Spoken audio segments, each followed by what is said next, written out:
आणि यानंतर मुंबई आणि पुण्यातल्या काही महत्त्वाच्या घडामोडी।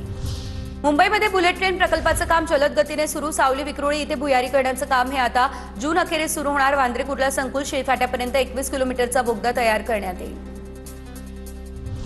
दादरमधल्या बंद कबूतरखान्यावरती कारवाई करून रस्ता रुंद करा। ठाकरेंच्या शिवसेनेचे बीएमसी आयुक्त अश्विनी भिडे यांच्याकडे ही मागणी। कबूतरखाना ताडपत्रीने झाकलेला आहे, त्यामुळे परिसर विद्रूप। आमदार महेश सावंत, नगरसेवक साईनाथ दुर्गे आयुक्तांना भेटले। पुण्यातील धोकादायक वसाहतींना महापालिकेची नोटीस। तातडीने वसाहतींमधील घरं रिकामी करा, पालिकेचं नागरिकांना हे आवाहन। पावसाळा तोंडावर आला, अद्यापही मुंबईमधील मिठी नदीची सफाई नाही। पावसाळ्यामध्ये वाकोला, कलिना, वांद्र्यामध्ये मिठी नदी तुंबण्याची शक्यता। मान्सूनपूर्व नालेसफाईचं 77% काम पूर्ण, बीएमसीचा हा दावा। जागतिक जैवविविधता दिनाच्या पार्श्वभूमीवरती मासुंदा या तलावाच्या पुनरुज्जीवनासाठी ठाणे महानगरपालिका आणि भगीरथ संस्थेचा स्तुत्य उपक्रम। या उपक्रमामुळे तलावातील जैवविविधतेचे संवर्धनाला मदत होणार।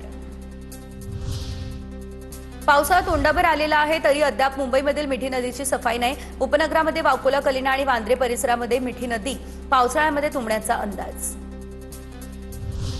दीनानाथ मंगेशकर रुग्णालयातील चिमुकलीच्या मृत्यूप्रकरणी ससूननंतर आणखी एक चौकशी समिती। पुणे विभाग आरोग्य उपसंचालक डॉक्टर भगवान पवारांचं पुणे पालिकेला पत्र। चौकशी समिती नेमण्याच्या मागणीसाठी हे पत्र। एनसीईआरटीच्या अभ्यासक्रमातून मराठ्यांचा इतिहास वगळला, या विरोधात पुण्यात मोर्चाचं आयोजन। लाल महाल ते जिल्हाधिकारी कार्यालयापर्यंत हा मोर्चा काढण्यात आला।